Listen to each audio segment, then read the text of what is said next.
Boa noite, tudo bem? Sejam bem-vindos a mais uma terça-feira de estudos.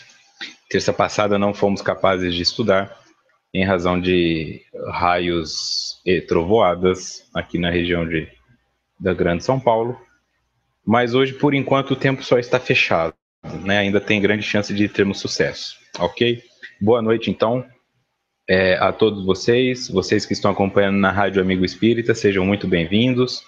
Vocês do SoundCloud, vocês que deixam mensagens na página da Rede Amigo, na minha página no Facebook, na página da Rede Amigo. Então, tem vários locais aí onde os estudos estão sendo colocados. Alguns grupos que fazem estudos de Joana de Ângeles se utilizando do material e dando feedback. Então, eu fico muito feliz de saber que estamos juntos nessa caminhada. E, além desse pessoal todo que nos acompanha à distância, tem os que nos acompanham in loco, por assim dizer, né? Vejamos quem está aqui hoje na lista de chamadas. Esses nomes que eu falo são das pessoas que deram o nome, tá? Normalmente a sala fica com 50 pessoas, mas nem todos deixam o nome. Fernanda, de Porto Alegre, Rio Grande do Sul. A Tereza, de Petrópolis, Rio de Janeiro. A Fernanda, de Durham, na Inglaterra. A Luciene, de São Gonçalo do Sapucaí, Minas Gerais. A Cristina, de São Mateus, no Espírito Santo. O Pedro, de Florianópolis, Santa Catarina. A Áurea, de Paraipaba, no Ceará.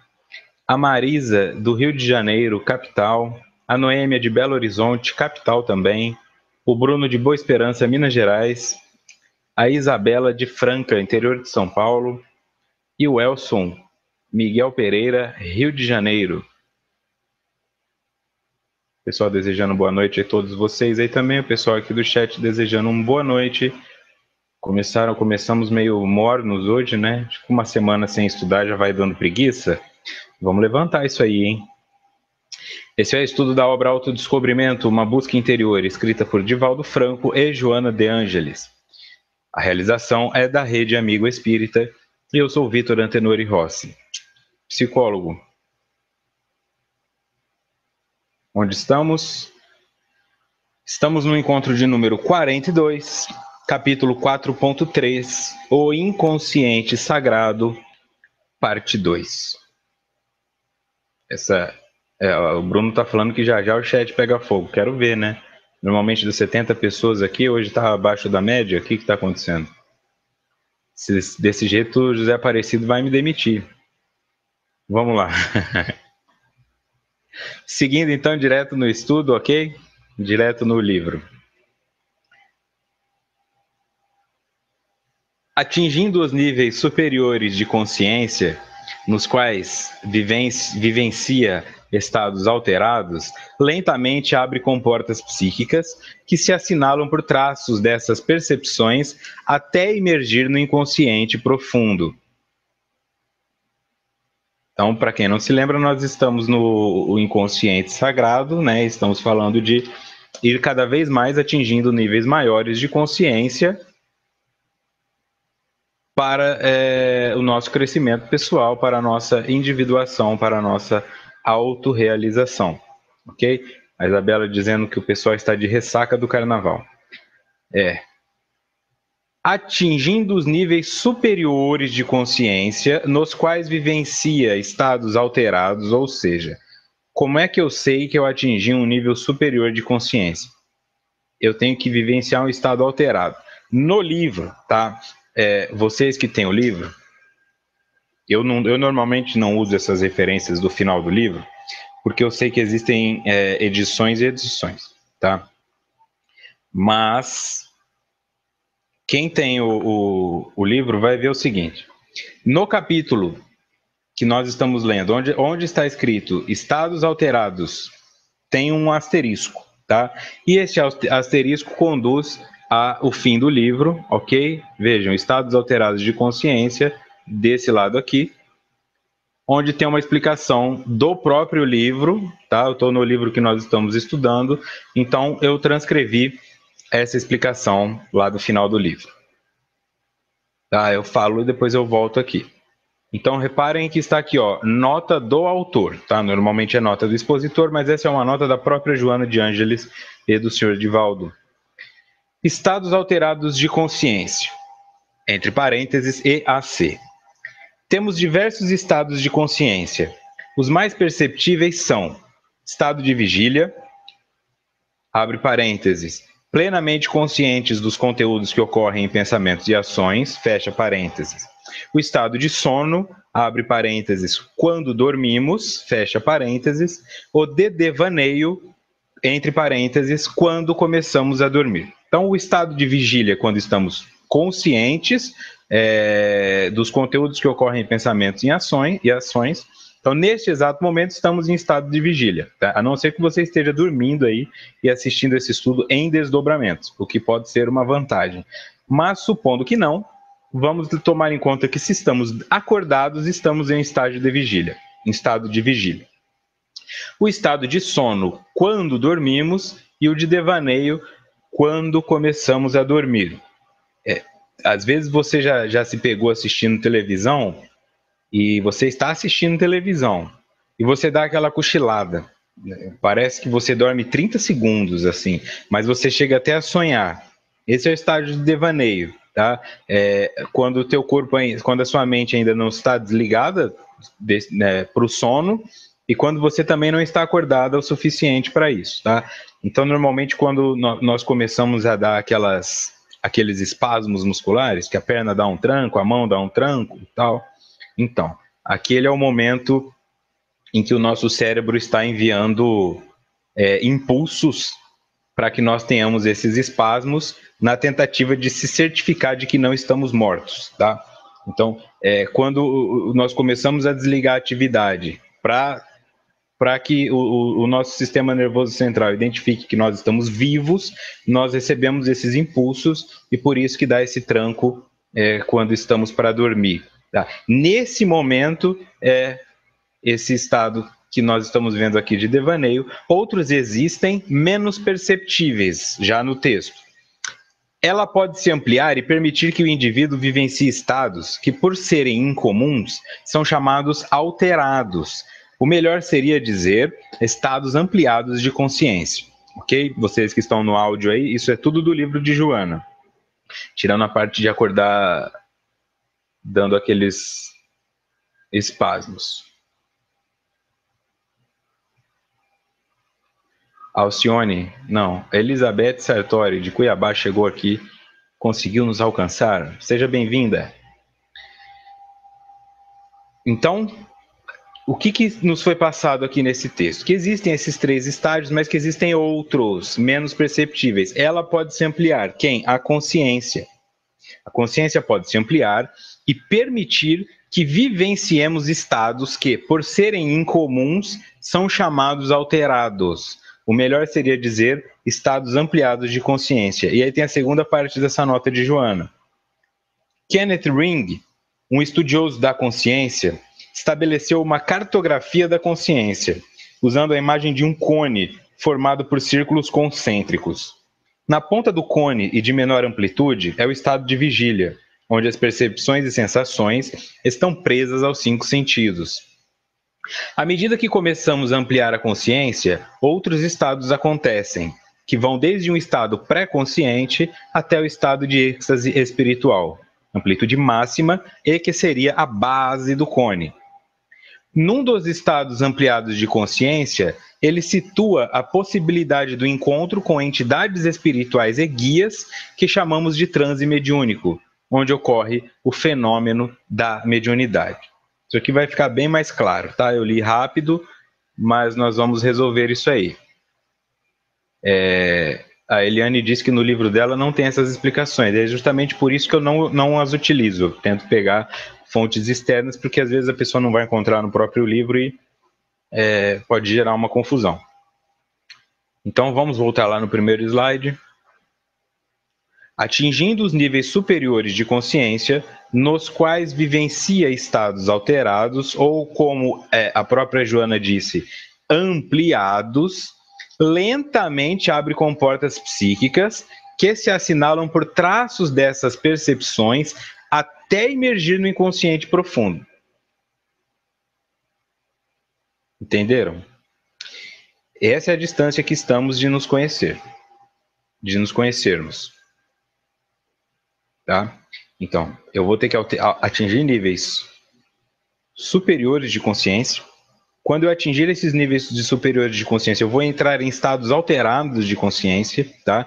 Algumas pessoas simulam esses estados quando fazem uso de LSD, de ayahuasca, de peyote, elas conseguem alcançar esses estados. A diferença é, quando eu evoluo naturalmente por esses caminhos espiritualmente, eu tenho controle sobre o que eu vou vivenciar. Quando eu tomo uma droga ou um enteógeno que me permite ter um estado alterado de consciência, eu sou levado pelos recônditos sombrios da minha mente. Então, por isso tem gente que toma LSD ou toma o ayahuasca e acha que a cabeça está pegando fogo, e acha que está sendo perseguida, que tem uma cobra no telhado, né? São várias situações assim que o indivíduo se perde, que tem morcegos gigantes atacando ele. Aqueles aspectos da minha sombra que não foram trabalhados podem vir me atacar. Eu posso ter situações prazerosas ou desprazerosas, mas é muito parecido com um rolar de dados.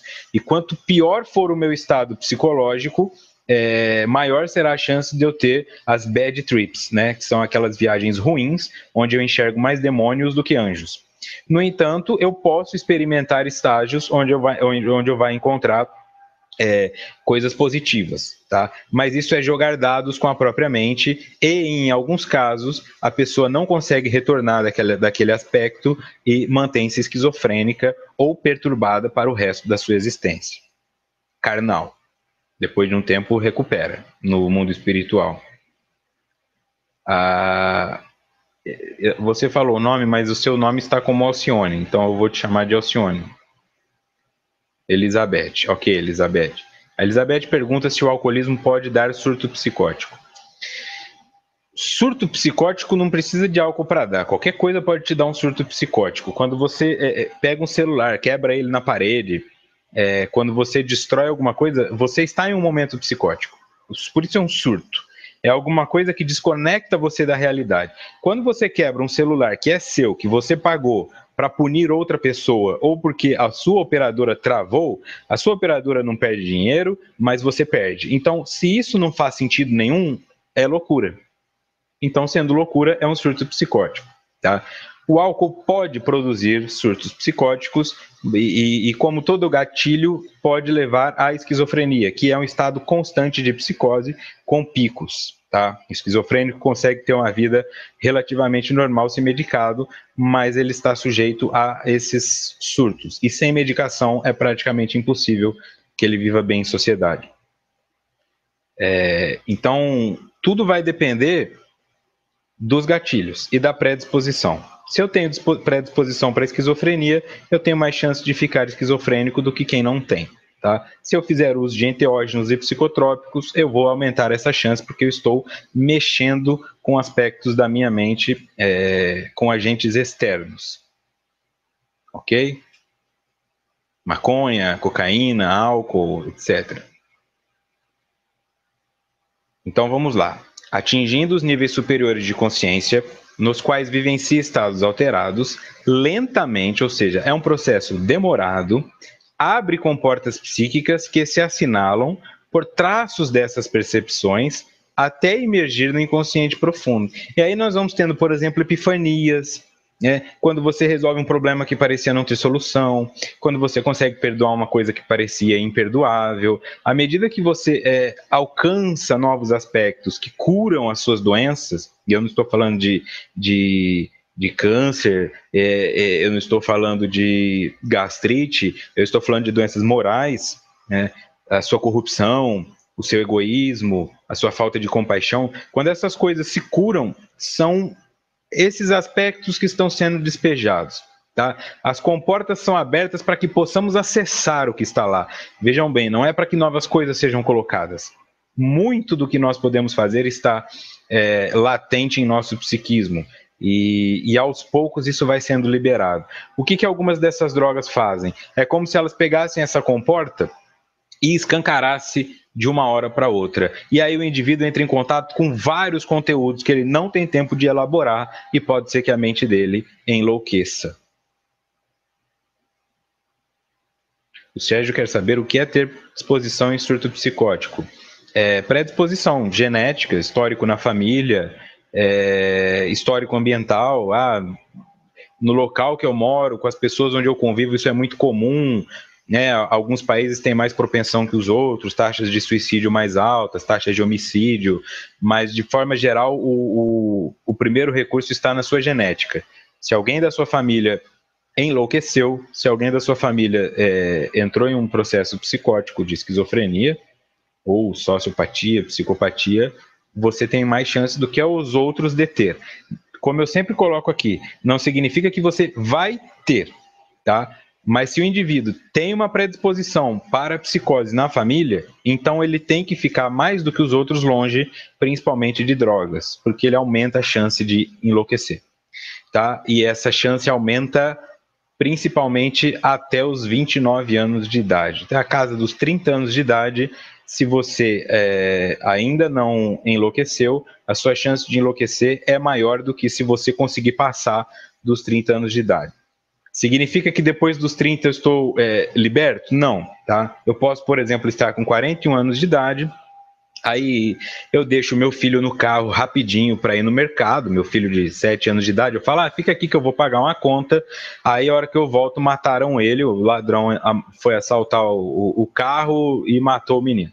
Eu posso enlouquecer, me desconectar, largar o emprego, começo a beber, vou para a rua. Se você for procurar entre moradores de rua, a grande maioria não nasceu na rua. Eram pessoas bem-sucedidas profissionalmente, mas que tiveram decepções amorosas ou profissionais muito grandiosas e se perderam e não conseguiram mais retomar o controle da própria mente. Isso pode acontecer com qualquer um de nós, em qualquer idade, em qualquer circunstância. Ok? Então, o objetivo seria imergir no inconsciente profundo, tá? Então, nós já vimos lá nos estudos anteriores que nós temos o inconsciente, é que ela está falando de um inconsciente profundo. Quer dizer, se nós ainda obviamente, não temos consciência do inconsciente, imagina algo que é profundo, tá? Isso não é para desanimar, mas é para trazer uma reflexão do quão distante estamos de nos autoconhecer. Então vamos seguindo. Ela citou aqui o Kenneth Ring, estudioso da consciência, e aí eu trouxe uma ampliação, tá? Nota do expositor. O Dr. Kenneth Ring nasceu em 1936, ainda está vivo. É professor emérito de psicologia da Universidade de Connecticut e um pesquisador no campo das experiências de quase-morte, EQMs. Cofundador e ex-presidente da Associação Internacional para Estudos de Quase-Morte e editor fundador do Jornal de Estudos de Quase-Morte. Ok? Então, o estudo dele se desenvolveu nessas experiências de quase-morte. Quando o indivíduo passa por isso, pode ser uma experiência comatosa, né? Tem pessoas que voltam do coma referindo essa experiência, pode ser overdose de drogas, pode ser um acidente muito grande, pode ser um infarto, enfim. Pode ser qualquer coisa que te faz, teoricamente, morrer por alguns momentos, entende? Ou por muito tempo, se for um caso de um coma induzido. Mas a partir do momento em que você experimenta essa sensação, você tem um contato. E este contato é o que este pesquisador estuda, né? É no que ele colocou a sua vida, os seus estudos. E entender o que essas pessoas conseguem enxergar. Então o indivíduo está lá numa experiência de quase morte, ele fala, chegaram 3 pessoas de branco perto de mim e falaram isso, isso, isso. Ponto. A opinião do estudioso. Isso é loucura? Esse cara está tendo um surto? Isso acontece de verdade? Por que ele conseguiu ver isso e não consegue ver quando ele está vivo? Por que tem que quase morrer para ter acesso a isso? Então, dentro disso aí, ele foi desenvolvendo a sua teoria, que foi essa trazida por Joana de Ângeles. Aqui nós temos, deixa eu voltar, eu sei que hoje está meio difícil, mas fiquem tranquilos. Kenneth Ring, um estudioso da consciência, estabeleceu uma cartografia da consciência usando a imagem de um cone formado por círculos concêntricos. Na ponta do cone e de menor amplitude é o estado de vigília, onde as percepções e sensações estão presas aos 5 sentidos. Esta é, então, a cartografia citada por Joana de Ângeles aqui na nota do expositor, tá? Cartografia das regiões transpessoais da consciência de 1974, e já já vou explicar por que 1974. Aqui é o que Joana falou. É um cone, tá? Isso aqui é visto de cima, ok? Então, quando você vê de cima, não tem a perspectiva 3D, são vários círculos dentro de círculos. Por isso, são círculos concêntricos, tá? Eles dividem o mesmo centro. E eles se elevam em cone. Na ponta do cone, aqui como vocês podem ver, tá? Esse cone que me deu um trabalhão de fazer, mas eu consegui. Estou desenvolvendo habilidades de PowerPoint que eu não imaginava, graças ao estudo. Temos aqui a vigília no topo, né, como o estado menor de consciência. Depois nós temos o pré-consciente. Depois nós temos o psicodinâmico, o ontogenético, que diz respeito ao desenvolvimento e aprendizado ao longo da vida, o transindividual, que é aquele que está além do indivíduo, o filogenético, que é aquele característico da espécie, o extraterrestre e o superconsciente. Eu sei que muitas pessoas são novas no espiritismo e outras nem são espíritas, né? Tem várias pessoas que não são espíritas acompanhando esse estudo, o que é muito bom, porque eu também, apesar de fazer um estudo espírita, apesar de estudar o espiritismo, eu não sou um fanático, né? Então eu gosto, por exemplo, como eu já citei aqui, do padre Fábio de Mello. Eu acredito que ele coloca coisas importantes. O padre Léo também colocava coisas importantes, mas já faleceu, né? Tem gente boa por aí, alguns pastores evangélicos, então é legal que outras pessoas estejam aqui. O extraterrestre ainda é associado para muitas pessoas que estão fora do meio como uma coisa, o ET. ET é isso, é extraterrestre, é aquilo que está fora da Terra. E o Espiritismo reconhece que existe vida em todos os planetas, ou na maioria dos planetas. Alguns ainda não podem ter vida, mas o universo é composto de vários planetas, e em todos esses planetas pode ter algum tipo de vida em algum momento. Portanto, qualquer vida que não esteja na Terra é uma vida extraterrestre, tá? Se a sua mente não consegue imaginar isso diferente de um bichinho cabeçudo com o olho grandão, com o tempo você vai começar a se desapegar dessas coisas, ok? Pensando, por exemplo, em Jesus Cristo, que é o governador da Terra, ele é um extraterrestre, porque não necessariamente ele fica só aqui no planeta Terra. Bezerra de Menezes pôde sair do planeta Terra em razão dos méritos que conquistou, o que o transformaria em um extraterrestre, ok? Então isso é só para quebrar essa imagem do ETzinho de Varginha. Tá legal? Então é isso. Estado de vigília, tá? Quando estamos acordados. O estágio pré-consciente. Falando da leitura psicanalítica, o pré-consciente, como nós já vimos, é aquele que eu posso acessar com algum esforço, né? Se eu tentar lembrar o que eu comi na semana passada, eu lembro. Então isso é pré-consciente. Agora, se eu tentar lembrar que horas eu mamei 2 meses depois que eu nasci, eu não vou conseguir. Portanto, isso é inconsciente. Ok? O psicodinâmico, o estado de consciência psicodinâmico. O que é psicodinâmico? Tudo que se referia a dinâmico é aquilo que estuda o movimento. Psicodinâmico é o que estuda a forma como a mente se movimenta, como o psiquismo age, tá? Então, quando você tem, por exemplo, a termodinâmica, ela estuda como a temperatura age. Quando tem um meio muito concentrado e um meio menos concentrado, eles se equilibram para que tudo fique com a mesma temperatura, por exemplo. Isso é termodinâmica. E a psicodinâmica, que se refere a algumas linhas de pensamento, tá? Existem psicólogos e psiquiatras que atualmente trabalham com psicodinâmica. Isso significa que não existe o diagnóstico, tá? Não é no diagnóstico que eu me prendo. Eu não posso chegar lá, por exemplo, o José dos Santos chega aqui no consultório e fala: olha, Vitor, eu sou bipolar.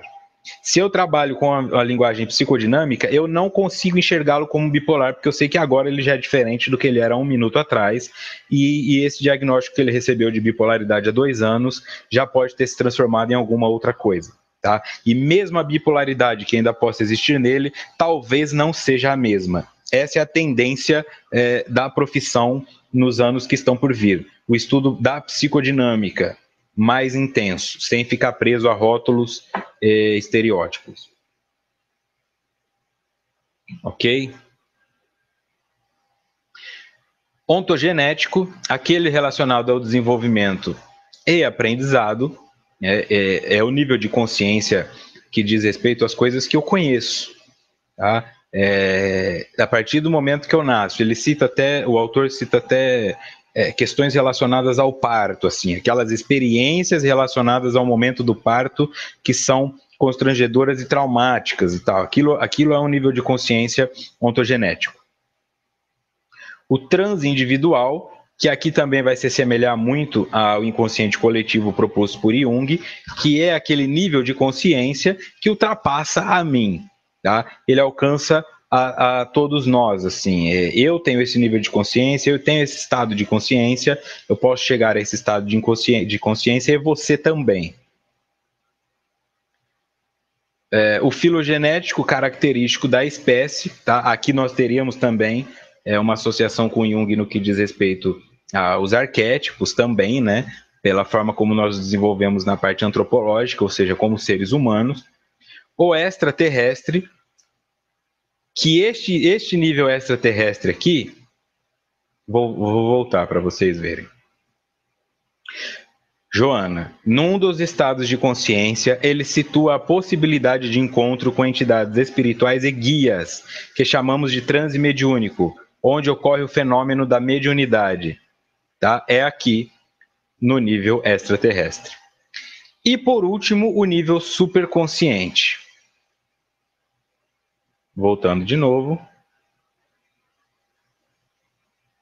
Primeiro slide. Lentamente abre comportas psíquicas que se assinalam por traços dessas percepções até emergir no inconsciente profundo. Esse inconsciente profundo é esse estado final que está na base da pirâmide.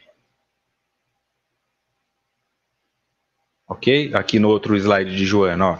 À medida que começamos a ampliar a consciência, outros estados acontecem que vão desde um estado pré-consciente até o estado de êxtase espiritual, amplitude máxima, que seria a base do cone. Portanto, aqui, superconsciente. Tá? É quando estamos totalmente conscientes daquilo que somos. Okay? Um estado designado a espíritos superiores que já alcançaram o domínio pleno do conhecimento do bem e do mal, da doença e da saúde, do moral e do imoral, e que já não respondem mais passionalmente nem instintivamente a questões dessa ordem. O Sérgio diz que tenta esquecer algumas coisas, mas que elas voltam para a consciência dele. Nós não temos a habilidade de esquecer as coisas, ok? As imagens, elas vão ficando... Eu não estou rindo eu estou rindo porque eu identifico com a sua pergunta, não porque eu achei ela engraçada. Se fosse fácil, né, conseguir esquecer essas coisas, ninguém sofria por amor, ninguém sofria por remorso, por mágoa, nada disso. O que a nossa mente faz? Aquilo que eu preciso resolver, ela joga para mim.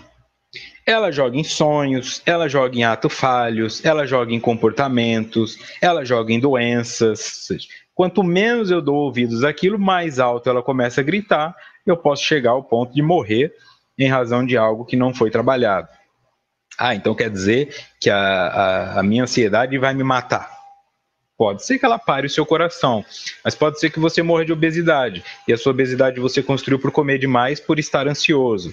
Então, e você ficou ansioso porque não conseguiu resolver aquele problema lá atrás. Este problema lá atrás é que precisa ser resolvido.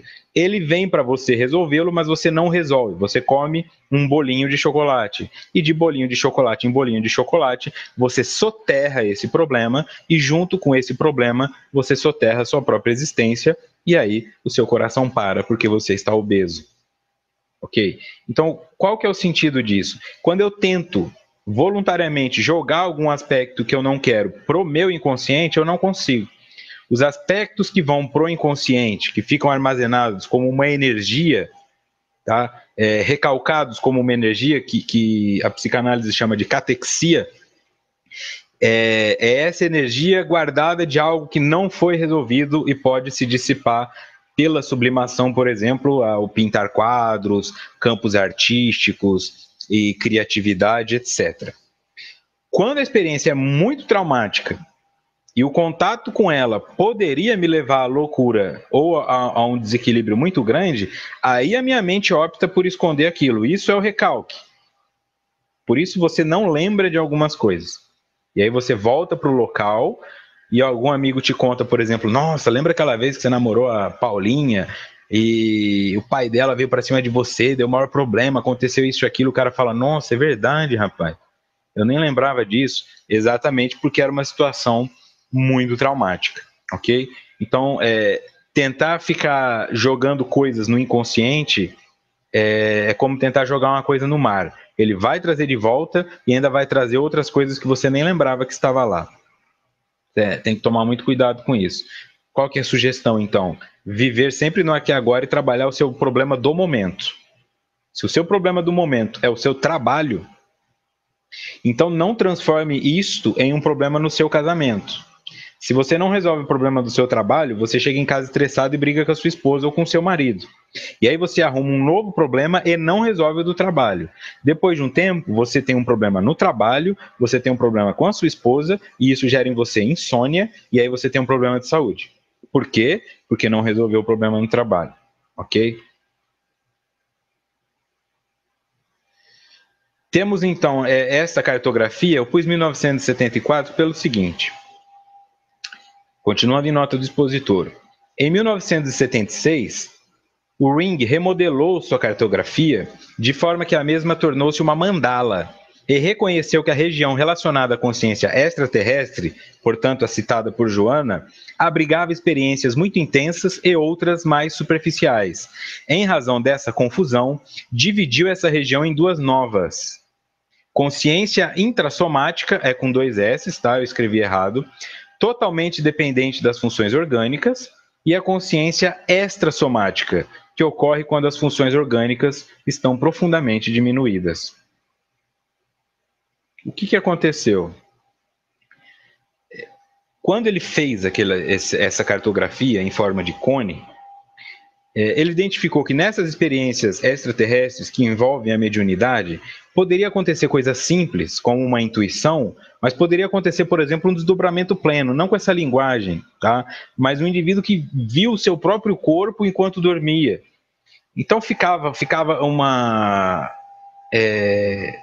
variação muito grande de possibilidades que para ele foi negativa. Então ele preferiu dividir isso e refazer a própria teoria, tá? E aí nesse artigo que eu citei como fonte aqui, ele se retrata, refaz a teoria dele, então é importante ter essa atualização.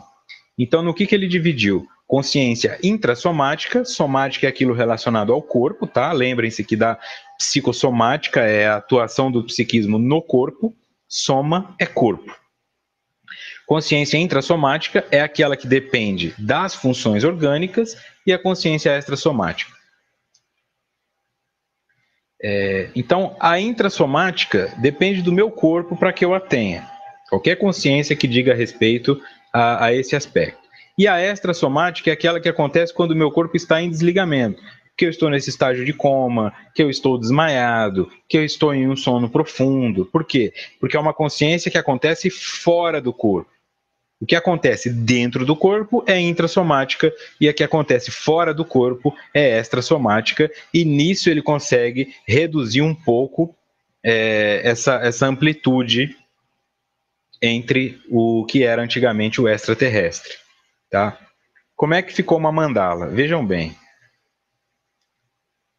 Eu vou pisar no freio aqui porque eu sei que é difícil. Eliane Cruz.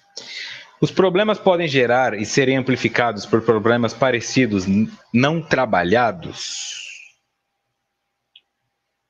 Eliane Cruz. A Eliane que estudou, ela antes de entrar para o estudo, ela dá uma assistida no estudo anterior, para já chegar aqui afiada. É aquela companheira de classe perigosa. E se o instrutor ou o monitor chegar desatento, passa vergonha. Quando eu não trabalho uma situação, a gestalterapia chama isso de situação inacabada. Tá? Por quê? Essa situação ficando inacabada, ela tem que ser acabada. A minha mente precisa fechar essas gestalts, que são as formas. tá?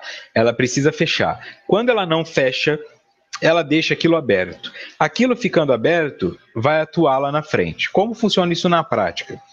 Eu cito sempre esse exemplo porque eu penso que ele é o mais fácil de se identificar. Quando eu namoro uma garota e ela me trai, eu não resolvo essa questão da traição.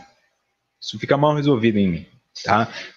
Por quê? Porque o indivíduo pode resolver a situação da traição matando a garota, pode resolver a situação da traição se matando, tá? Não estou dizendo que são resoluções saudáveis, mas ele precisa fazer alguma coisa para sentir que ele foi vingado. Mesmo que depois ele se arrependa, etc. Mas naquela hora a situação precisa se resolver. Ele pode perdoar, pode pedir um tempo. Mas vamos supor que eu chego em casa, além de descobrir que eu fui traído, tem só um bilhete que ela já fugiu com o Romeu e eu não tenho chance de fazer nada, eu nem sei onde ela está. Isso fica uma situação inacabada. Eu não consigo ligar para ela, para xingar ela, eu não consigo fazer nada.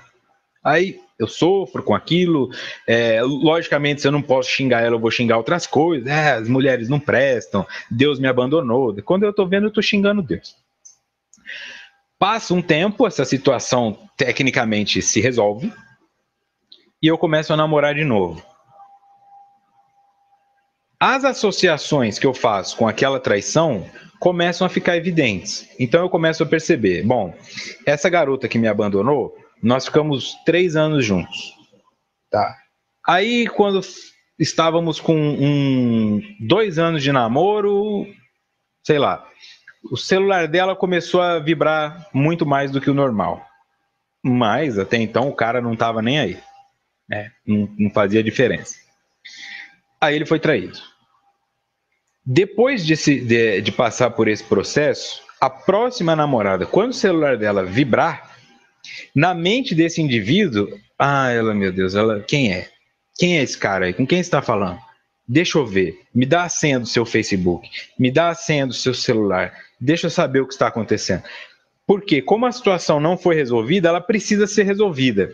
Como a garota que o traiu não está acessível, ele tenta resolver isso projetando a possibilidade de traição numa garota nova, porque com isso a mente dele tem a sensação de que está resolvendo a situação. Por isso a sua pergunta é respondida com um sim. Tá? Quando eu não resolvo uma situação, ela continua se repetindo, traz situações novas, mas na maioria das vezes a base para tudo é a mesma. Quando eu paro para pensar por que eu estou sofrendo no meu trabalho, na minha família e com a minha saúde, em terapia, a maioria das pessoas descobre que é por um único motivo. Este único motivo não trabalhado vai dando ramificações na parte social do indivíduo até que ele não saiba mais onde começa a si mesmo e onde começa o problema. E aí ele está totalmente vinculado à angústia. Tá? Essa formação, inclusive, eu cito no meu livro, da formação da angústia. Tá? Então, o ideal é sempre trabalhar o aqui e agora, né? Como disse Jesus, basta cada dia o seu mal. Trabalhe o que você tem hoje, porque se você não trabalhar o que você tem hoje, vai acumular com o de amanhã e quando você se der conta, você vai achar que o de hoje era um momento feliz na sua vida.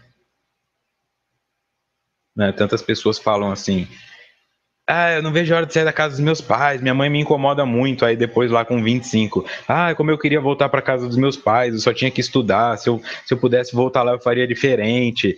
Isso é o que pode acontecer com você se você não tomar cuidado. Esse momento que você está na sua vida, que te parece ser o pior possível, pode ser um dos melhores que você vai ter nos próximos anos se você não tomar cuidado. Mas a minha esposa me incomoda muito, pode ser que daqui a um tempo você esteja sofrendo de solidão. Mas os meus filhos me atrapalham a trabalhar. Pode ser que daqui a um tempo nenhum deles queira passar o Natal com você. E aí você vai começando a entender que a resposta para tudo está sempre no aqui e agora. Nesse inconsciente profundo.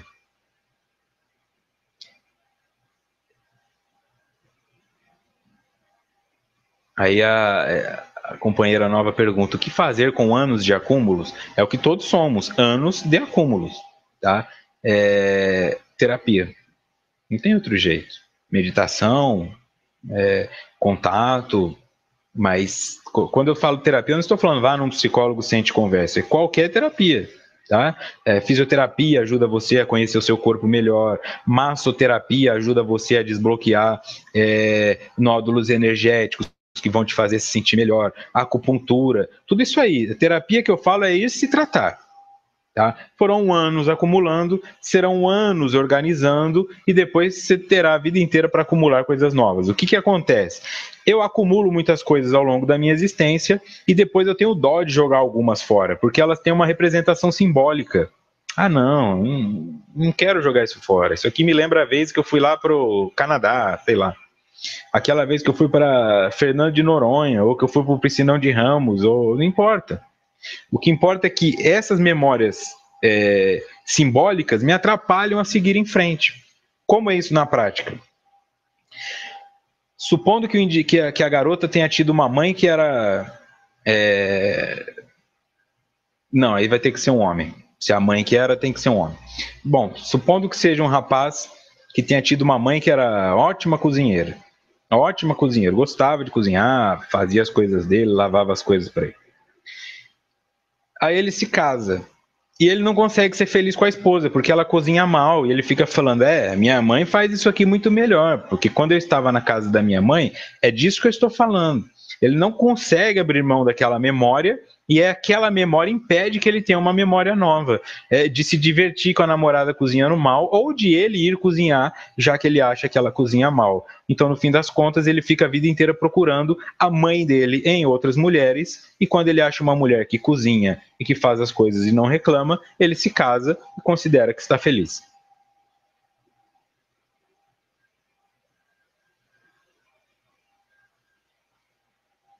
Ok, seguindo. Nota do expositor aqui é apenas simbólico, tá? Eu tirei direto do texto, então está em inglês, como foi colocado pelo Ring, ok?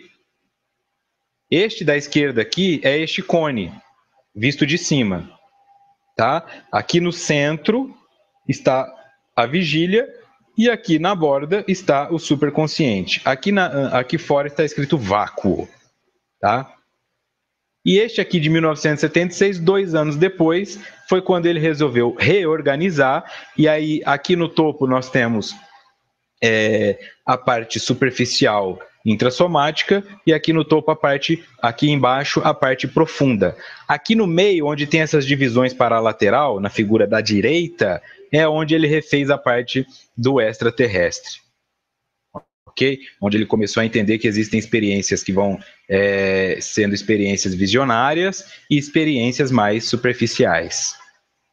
Tá? Então essa foi a mudança que ele fez. Por isso deixou de ser um cone e passou a ser uma mandala. Mas não vamos aprofundar porque isso por si só teria que estudar o livro dele. O que nos importa desse estudo dele é o superconsciente. Continuando em Joana.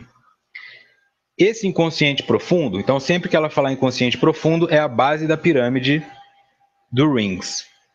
Ok? Esse inconsciente profundo, porém, que alguns psicólogos transpessoais e mentalistas denominam como sagrado, é depósito das experiências do espírito eterno, do eu superior, da realidade única da vida física, da causalidade existenciais. Da causalidade existencial, perdão. A Paty pergunta sobre os nódulos energéticos. Quando você faz uma massagem, você se coloca para que alguém faça uma massagem em você, e eu estou falando de massoterapia, tá? Não uma massagem tranquila de spa, uma massoterapia, quando o indivíduo vai para arrebentar mesmo, que chega a doer, tá? E ele encontra alguns pontos que são como nós, de tensão. Ele fala, nossa, você está com muita tensão aqui. E alguns sabem até te dizer o que está acontecendo na sua vida pelos nós que eles encontram. Dependendo do local, ele fala, você está com algum problema no seu casamento? Você está com algum problema no seu emprego? Estes nódulos energéticos são aspectos de energia acumulada que geram tensão, que são geradas pela tensão, e quando você vai para a massoterapia, elas são liberadas e você sente um conforto muito grande. Como todo tipo de terapia, na primeira sessão vai ser doloroso, não vai fazer sentido, mas depois de algumas sessões você começa a experimentar os benefícios daquilo, e se fica um tempo sem fazer, já começa a perceber a diferença e volta correndo. Quem já fez terapia com um psicólogo sabe que no começo você não sabe o que eu vou sentar lá e falar. Eu vou falar da minha vida, ele vai fazer pergunta, ele vai aplicar teste, e aí você não vê muito resultado depois de 1 mês, 2 meses, e eu não sei o que eu estou fazendo lá. Aí começa a ter representações disso, e depois fica 1 ano fazendo terapia, se acostuma, aí fala, não, eu vou parar porque eu acho que eu não estou precisando de terapia, e depois de 2 meses volta correndo porque percebeu a importância disso na sua vida. Isso acontece muito comumente. Com exceção das pessoas que param por dinheiro, porque dinheiro é dinheiro, não tem como mesmo.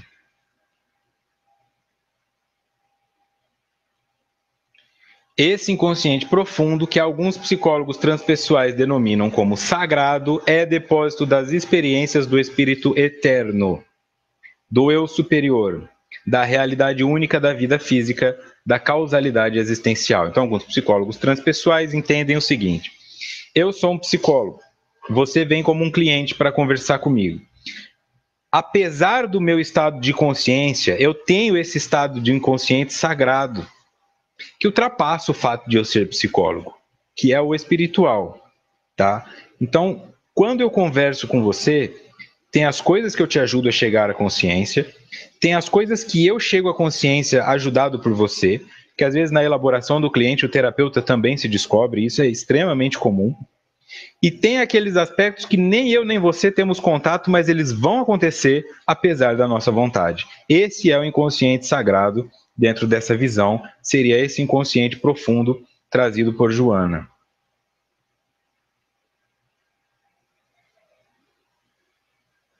Deixa eu ver. Vamos lá então. Continuando. A identificação da consciência com esse ser profundo proporciona conquistar a lucidez sobre as realizações das reencarnações passadas, num painel de valiosa compreensão de causas e efeitos, próximos como remotos.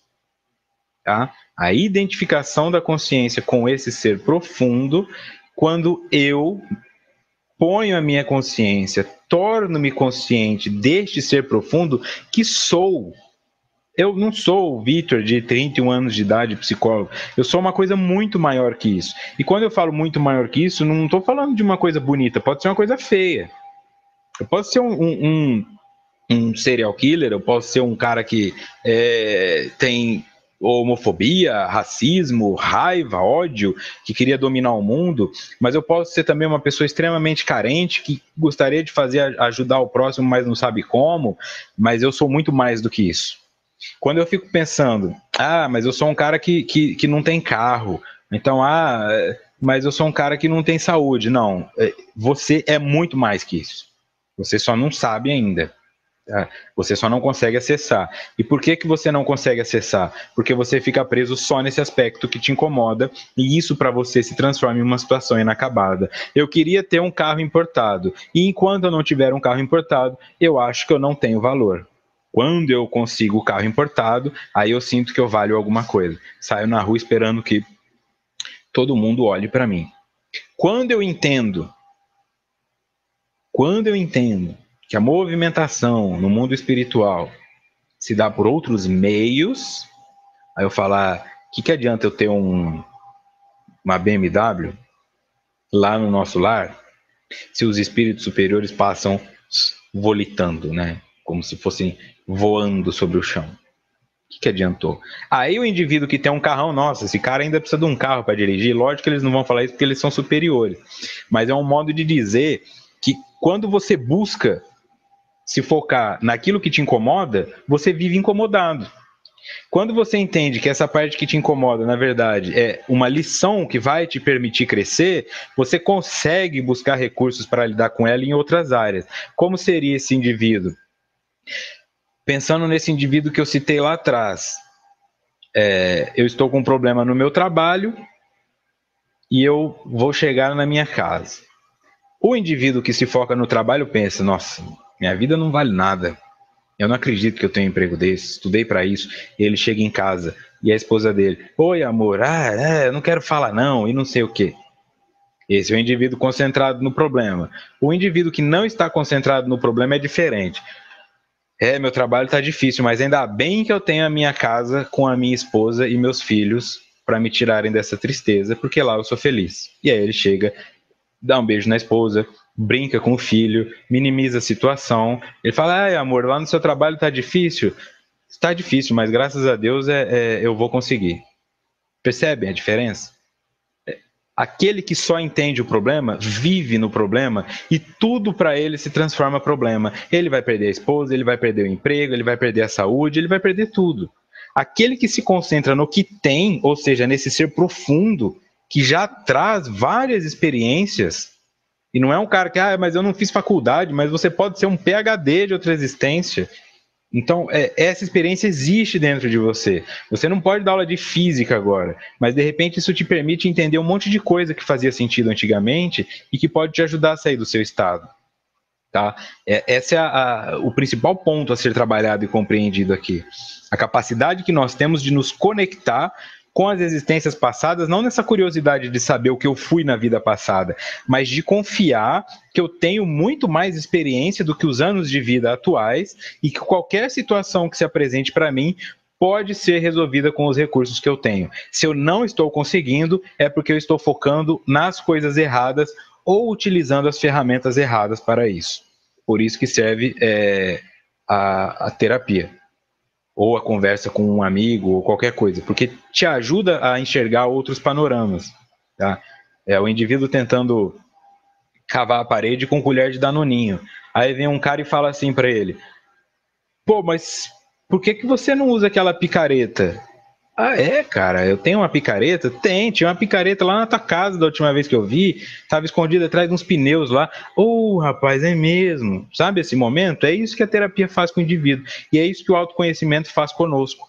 Nós vamos nos recordando de coisas que já vivemos, e aí eu descubro que é muito mais fácil lidar com os meus filhos, com as drogas, com o meu patrão, do que eu estou imaginando.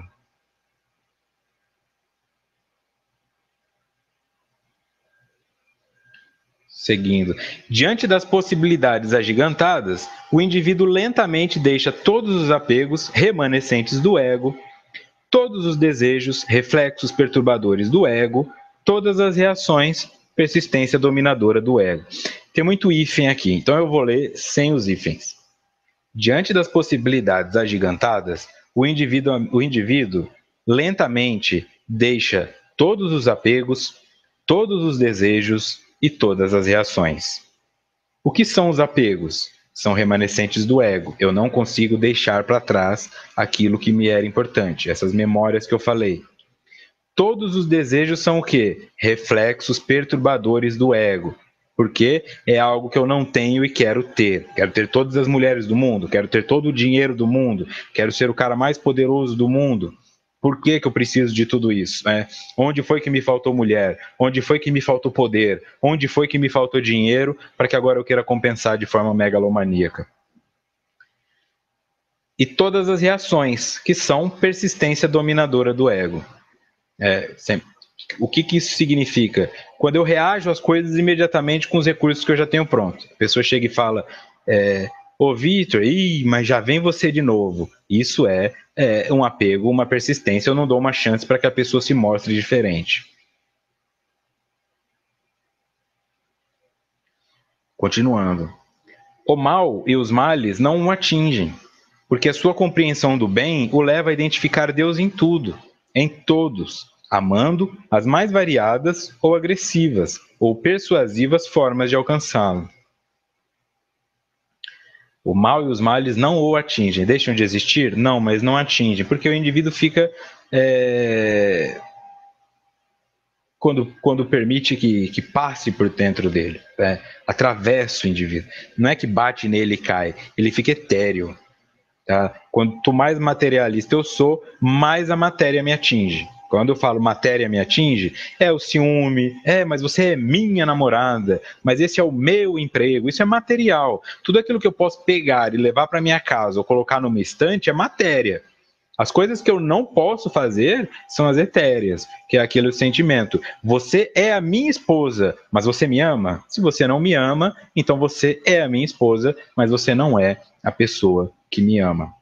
Tá? É bem diferente. Quando o indivíduo se desapega dessas coisas, ele fala: não precisa casar no papel, não, a gente não precisa nem morar junto, eu tô tranquilo, se você quiser morar na sua casa, morar em quarto separado. Ele é fiel, porque ele não está preocupado em procurar pessoas, ele está vivendo a vida dele ali, né? Essa é a diferença. Então, quanto mais apegados somos à matéria, mais o mal nos atinge, e quanto mais desapegados somos, menos o mal nos atinge. Porque enxergamos Deus em tudo, inclusive nas tragédias, porque são causa e efeito. Essa libertação, essa desidentificação com o ego, inunda-o de equilíbrio e de confiança, sem pressa nos acontecimentos, sem ressentimento nos insucessos. Essa libertação, desidentificação com o ego, inunda-o com equilíbrio e confiança, sem pressa nos acontecimentos, sem ressentimento nos insucessos. Então, ao invés de ficar remoendo o seu insucesso, você percebe as outras vezes onde você foi bem sucedido. Nada dá certo na minha vida, meu último relacionamento não deu certo, durou 2 anos, deu certo, durou 2 anos. Eu não fico muito tempo no emprego, o máximo que eu fiquei foram 3 anos. Você ficou 3 anos no emprego, isso são 3 anos no emprego. Tá? As coisas que você faz, elas por si só se tornam boas. Tá? Essa mentalidade de que bom é o que é eterno é uma ilusão. Isso é um pensamento ainda resquício do catolicismo, aquele catolicismo antigo, tá? Que dizia que nós temos que viver juntos até que a morte nos separe. Eu tenho que me aposentar naquela empresa para saber que eu fui bem sucedido. Eu tenho que morrer com a minha primeira namorada para saber que eu fui bem sucedido. Isso não é verdade. Né? Quando eu penso como espírito, eu entendo que uma vida é um piscar de olhos, então não faz muita diferença as mudanças que eu produzi ali. Eu não estou pronto. É justamente para isso que eu estou aqui, para descobrir o que eu não gosto numa pessoa, para descobrir por que as pessoas não gostam de mim, para descobrir quais habilidades eu tenho no meu trabalho. Se eu fico esperando que o sucesso esteja vinculado a morrer naquilo, eu estou vivendo uma ilusão de que eu sou superior. O vitalício é nada aqui na Terra, porque nem o nosso corpo é vitalício. Por que eu quero que o meu corpo seja? Vai morrer, vai acabar. Então, quando eu começo a pensar dessa forma, eu penso, meu namoro durou 2 meses, então quer dizer, são 2 meses de experiência, não é se jogar fora. Talvez o próximo dure 4, pode ser que eu desencarne tendo tido 50 namoradas, mas ok, se eu souber o que aprender com aquilo, na próxima encarnação talvez eu tenha 45. Até chegar agora eu sou um cara fiel a uma única esposa. E quando eu conseguir fazer isso, eu vou descobrir que eu também posso ser fiel a mim mesmo, e eu vou conseguir ter uma encarnação inteira sem precisar casar, como no caso de Jesus, como no caso de Chico Xavier. Não é uma necessidade para eles isso. Continuando. A dimensão de tempo-espaço cede lugar ao estado de plenitude, no qual a ação contínua, iluminativa, desempenha o papel principal no prosseguimento da evolução. A dimensão de tempo-espaço cede lugar ao espaço de plenitude, porque não existe essa coisa de ano, de hora. Isso é nosso, isso é da Terra. 365 dias para um ano só funcionam na Terra, nos outros planetas não vale nada. 2 horas não vale nada. Cadê a nossa amiga lá da Inglaterra? Saiu? Deve ter saído.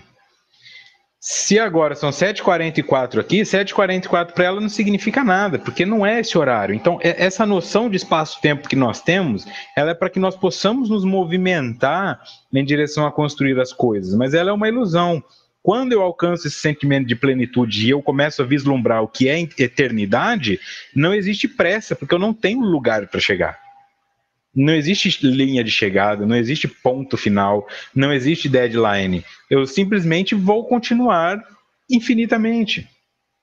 Então, eu dou aquela relaxada e não tenho pressa. Por isso que o seu mentor espiritual não fica desesperado quando você comete suas atrocidades, quando você fica bêbado, quando você acessa pornografia escondido, quando você faz uso de maconha, quando você faz... Ele não fica desesperado, nossa, coitado, perdeu a encarnação. Vamos fazer o possível para reduzir o dano, que ele fique bêbado, mas não vamos tentar ajudá-lo a não bater o carro, vamos, enfim, é o que dá para fazer, porque não tem essa pressa que nós temos, né? A maioria acha que vai assistir 1 milhão de palestras espíritas e vai desencarnar para não precisar encarnar de novo. É uma ilusão muito grande, assim, né? Então, quando eu me identifico com esse outro processo, que é o ser mais do inconsciente profundo, inconsciente sagrado, eu fico tranquilo. Porque eu sei que tudo tem o seu tempo. Continuando, abstraindo-se das objetivações e do mundo sensorial pelo desapego, a vida psíquica se lhe irradia generosa, comandando todos os movimentos e ações sob o direcionamento da realidade imortal, que alguns preferem continuar denominando como inconsciente sagrado. Abstraindo-se das objetivações e do mundo sensorial, que é este mundo que nós vemos pelos sentidos, ou seja, material, pelo desapego, a vida psíquica se lhe irradia generosa. O que é a vida psíquica? Tudo. É a vida psíquica que te dá felicidade, é a sua mente que te deixa triste, é a sua mente que te deixa doente. Quando você se desapega disso, a sua mente passa a funcionar a seu favor, irradiando isso tudo. Você tem todas as suas potências alcançadas. É da noite para o dia? Não, mas é possível alcançar isso com esforço e determinação. A Érica de Londres disse que são 9h45 lá. Então, para ela, 7h45 não significa nada. Comandando todos os movimentos e ações sob o direcionamento da realidade imortal. Então, a minha energia psíquica passa a funcionar de acordo com o que o espírito quer. E aí, naturalmente, o corpo físico, para mim, passa a ser realmente uma vestimenta. Eu não me apego a isso aqui. Aí o Vitor, o que vão pensar do Vitor, porque o Vitor não tem que ser nada. O espírito que habita o Vitor está aproveitando a oportunidade como Vitor para construir mais um pedaço da sua história. Mas se eu ficar apegado ao Vitor, depois que eu desencarno, eu vou no meu velório, eu fico em cima do meu túmulo, eu venho brigar por namorada, eu venho brigar pela televisão que eu deixei, e me esqueço da realidade imortal, que é essa do espírito. Continuando, tornando-se plenamente realizado, sente-se purificado das mazelas, sem ambições nem tormentos. Aproxima-se do estado luminoso, liberta-se. Ok? Tornando-se plenamente realizado, tá? Não confunda ser realizado com ser bem-sucedido, né? Ser realizado é ter dinheiro. Ser realizado é tornar-se realidade. Tornar-se o que você veio para ser, tornar-se o que você é na essência, não essa construção cheia de máscaras que você teve que criar para sobreviver às rejeições, aos traumas, às mágoas, né? Mas ser esse indivíduo espiritual, imortal, com total consciência, isso é tornar-se realidade. Aproxima-se do estado luminoso e liberta-se. Luminoso aqui está em negrito, tá? Eu vou para encerrar o estudo na nota do expositor. No estudo do triunfo pessoal, o último capítulo estuda só o luminoso, mas aqui nós só vamos ver o que significa. Nota do expositor. O termo luminoso foi cunhado pelo teólogo e filósofo da religião Rudolf Otto, 1869-1937. Para designar aquele elemento místico e transcendental que é encontrado em todas as religiões, constituindo-se no seu mais íntimo do seu cerne, sem o qual, afirmava Otto, não haveria religião. Otto cunhou esse termo a partir da expressão hebraica agios e do latim sanctus, por meio do qual desenvolveu a sua concepção do termo, partindo do latim numen, como sendo a descrição de um estado psíquico sumamente excepcional. Assim sendo, o termo, na intenção do teólogo alemão, visava descrever o sagrado em si, sem se ater às conjecturas éticas e morais e, principalmente, a toda e qualquer tentativa de explicação do fenômeno por meio de processos e esquema puramente racionais. Ok? Então, o luminoso, que nós vemos aqui no último slide, representa o sagrado em si. Tornando-se plenamente realizado, sente-se purificado das mazelas, sem ambições nem tormentos. Aproxima-se do estado luminoso, portanto, sagrado. Liberta-se. Certo? Semana que vem, então, próximo encontro, começaremos o capítulo 5, Viagem Interior, capítulo 5.1, Busca da Unidade, parte 1. Obrigado, amigos, obrigado, companheiros da Rede Amigo Espírita, obrigado pelo espaço cedido, pela oportunidade que nos é dada, obrigado a Joana de Ângeles, Adivaldo, pelo material disponibilizado, e a todos vocês que ajudam na divulgação, a Carolina também na criação do grupo para estudos paralelos, o Sérgio também eu sei que ajuda bastante, sempre levando o vídeo lá para o estudo, e todos vocês que estão sempre aqui acompanhando. A partir da semana que vem, então, começaremos a viagem interior. Venham preparados, porque agora a coisa vai começar a ficar melhor. E por melhor, entendam mais difícil. Ok? Ótima noite, então, a todos vocês. Aos que fazem os 2 estudos, nos vemos amanhã. Aos que fazem apenas este, nos vemos terça que vem. Um grande abraço e muita paz.